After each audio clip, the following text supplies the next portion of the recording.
Joining us now from Washington, D.C. is Mark Kimmitt. He's a retired U.S. general and a former Assistant Secretary of State for Political and Military Affairs. It's good to see you again, General. Thank you for joining us here on Al Jazeera. So the president says that Iran's Navy, its Air Force, and its air detection systems have all been destroyed.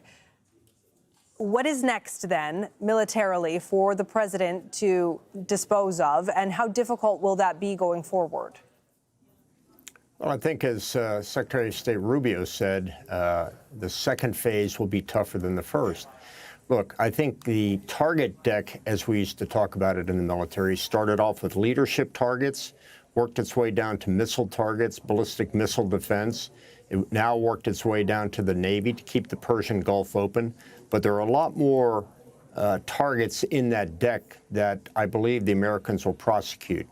One thing that hasn't been attacked is the nuclear facilities for a second time, but also it doesn't appear to me that any of the ground force elements have been attacked either their headquarters, their training areas, or their troops. So it is still what we would call a target-rich environment inside of Iran. And when you talk about the Navy, the president obviously said that the Navy had been destroyed. He's also said that he's willing to use the U.S. Navy to escort tankers through the Strait of Hormuz. Is that an extraordinary measure to you? We called it the tanker wars in the mid-1990s. There was a problem going on. There was tension in the Gulf. So yes, the U.S. Navy has had a mission before to escort tankers through the Persian Gulf. However, it still depends on the insurance companies, as they call them, the names that insure those tankers before they go into the Persian Gulf. And right now, it does not seem as if the insurance companies are willing to take that risk. General Kimmitt, I wanted to ask you, actually, hold that thought for just 1 second. I want to bring our viewers a little bit more breaking news. Qatari authorities say they've busted 2 sleeper cells operating for Iran's Islamic Revolutionary Guard.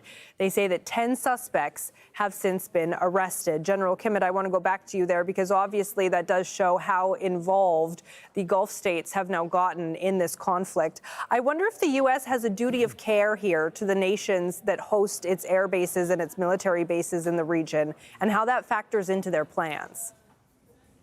Well, the very reason that we have over a couple of dozen bases in the region mean we have a duty of care to those nations. In fact, the entire purpose of the U.S. military presence in the region is to protect our allies and to defend against their enemies.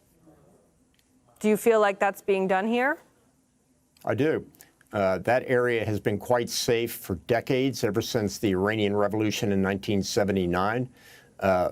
No system is perfect, but we have sold and worked alongside the countries in the region to develop their capacities, whether it's air defense, whether it is strike aircraft, training troops on the ground, providing them with ground equipment. There's been a very strong relationship between the Gulf countries and the United States and other Western nations to make sure that those forces are combat ready.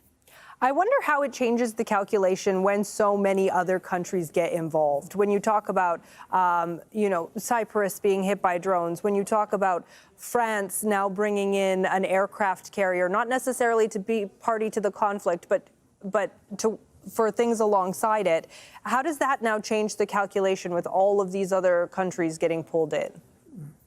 Well, I think that the Iranians made a mistake by trying to intentionally pull these other countries in. I would suspect that the Iranians felt that by attacking the countries and not just the military bases occupied by the Americans, that they would drive a wedge between the Americans and those countries and try to ask them, in fact, tell the Americans to leave their country. I think they also believed the strategic bombing campaign, because this is what it is, that is being conducted by the Iranians, would so upset the local population that they would force their leaders to tell the Americans to leave. But in fact, I think what the Iranians have found out is that just like the Russian strategic bombing campaign inside of Ukraine, This has actually hardened the resolve of those countries, and where they were before trying to stay out of the conflict, by being attacked, they feel they have no other option but to respond. What does that mean? That means the United States and its allies will have hundreds more aircraft, hundreds, perhaps thousands of more precision weapons to attack against the Iranians. I think the Iranians will rethink that decision they made and realize it was the wrong thing to do. General Kimmitt, we appreciate it. Thank you. Thank you.